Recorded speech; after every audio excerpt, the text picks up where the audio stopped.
ख़वातीन में ज़्यादा नोट किया जाता है, लाइफ़स्टाइल जो पेशेंट का रहा हो और इसके अलावा जेनेटिक्स भी एक हद तक आ सकती है। पेशेंट ज़्यादा देर मेडिसिन्स नहीं ले सकता या अगर मेडिसिन से रिलीफ़ नहीं आता तो फिर हम इंजेक्शंस की तरफ भी जा सकते हैं। और ख़ैर ऑब्वियसली मेरा मशवरा तो यही होता है कि जो आपके नेचुरल जॉइंट्स हैं वो आपके नेचुरल जॉइंट्स हैं।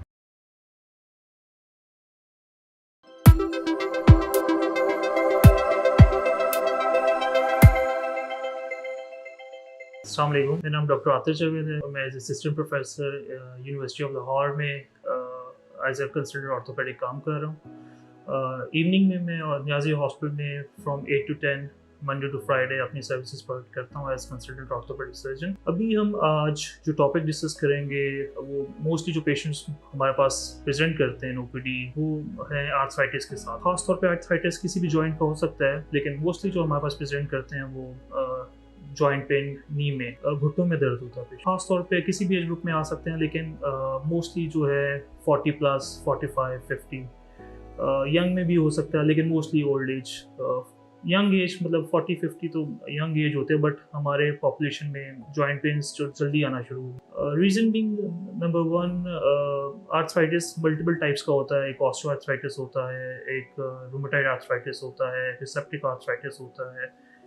खैर मल्टीपल कॉजेज होती हैं, लेकिन हम जो डिस्कस करेंगे वो ऑस्टियोआर्थराइटिस है, जो कि एज रिलेटेड चेंजेस हैं, जिसमें नी में ख़ास तौर पे डिजेनरेटिव चेंजेस होती हैं। इसकी रीजंस में आप कह लें कि वज़न अगर ज़्यादा हो, ख़वातीन में ज़्यादा नोट किया जाता है, लाइफ़स्टाइल जो पेशेंट का रहा हो और इसके अलावा जेनेटिक्स भी एक हद तक आ सकती हैं। बट द थिंग इज़ के जो उम्र के साथ साथ घुटने रगड़ खा खा के जो उसमें जॉइंट स्पेस है वो कम हो जाती है और फिर पेन स्टार्ट हो जाती है पेशेंट को। पेशेंट मोस्टली प्रेजेंट करता है शुरू में कि मुझे उठने बैठने में दर्द होती है या सीढ़ियाँ चढ़ने में प्रॉब्लम होती है या ख़ास तौर पे नीचे बैठने में प्रॉब्लम होती है। तो खैर वो उसमें फिर हम उस पेशेंट को एग्जामिनेशन करते हैं, जॉइंट नी जॉइंट को वैल्यूएट करते हैं। फर्दर कोई टेंडरनेस है, दबाने पे दर्द होती हो या फिर कोई स्वेलिंग होती हो।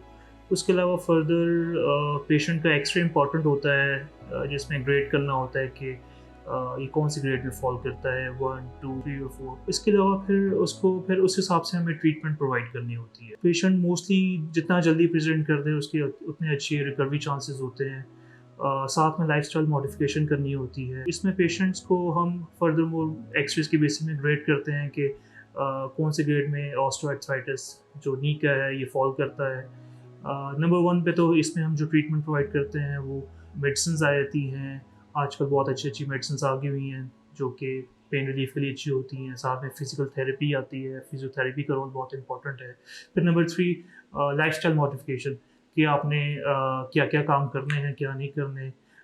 आपने नमाज़ बैठ के पढ़नी है, वॉशरूम का मोड हो बेहतर है, कोई भी काम जो ज़मीन पे करना होता है वो बेहतर अवॉइड करें। या लॉन्ग स्टैंडिंग, कोई भी किचन में आप काम कर रहे हैं तो ज़्यादा देर अगर आप बैठ सकते हैं बीच में तो बैठ जाएँ, ज़्यादा देर खड़े ना हों।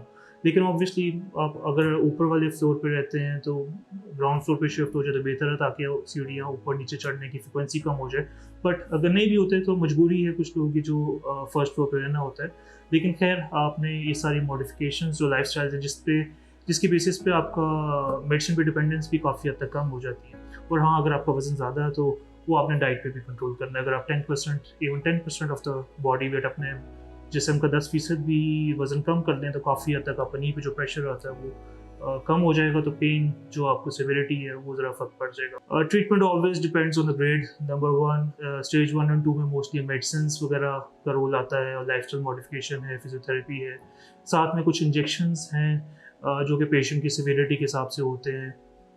पेशेंट ज़्यादा देर मेडिसिन्स नहीं ले सकता या अगर मेडिसिन से रिलीफ नहीं आता तो फिर हम इंजेक्शंस की तरफ भी जा सकते हैं, जो कि कुछ महीने या इवन ईयर और कुछ केसेस में मैंने देखा ज़्यादा साल भी निकल जाते हैं, तो वो लगा सकते हैं। और इन दी एंड अगर घुटने ज़्यादा ख़राब हो गए हों, घिस गए हों कि अब ये मेडिसिन्स या इंजेक्शंस भी इतने इफेक्टिव नहीं रहे, तो फिर उसमें हमें कुछ केसेस में तो डायरेक्ट हमें सर्जरी पे भी जाना पड़े। तो अगर टांग टेढ़ी होगी हो, टेढ़ापन आ रहा हो और फिर हमें जॉइंट रिप्लेसमेंट सर्जरी करनी पड़ती है, जिसे टोटल नी रिप्लेसमेंट कहते हैं। जिसमें ये होता है कि आपका जो नी का ऊपर वाली जो हड्डी है फीमर और जो नीचे वाली हड्डी है टिबिया, उनको जो एरिया घिस के ख़त्म हो गया होगा उसको हम रिसेक्ट कर देते हैं और उसकी जगह एक इम्प्लांट डाल देते हैं जो कि एक मेटल एलॉय होता है, और वो आजकल काफ़ी एडवांस आ गया हुआ है, अच्छे रिजल्ट्स हैं उसके। और खैर ऑब्वियसली मेरा मशवरा तो यही होता है कि जो आपके नेचुरल जॉइंट्स हैं वो आपके नेचुरल जॉइंट्स हैं, जितना हम उनको चला सकें तो ठीक है।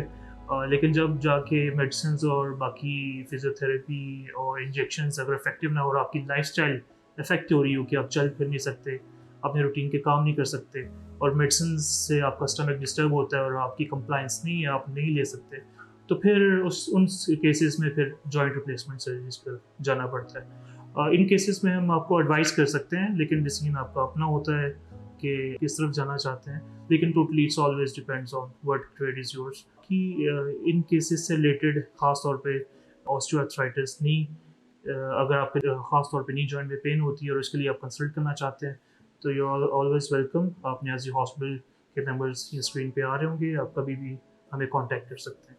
Thank you.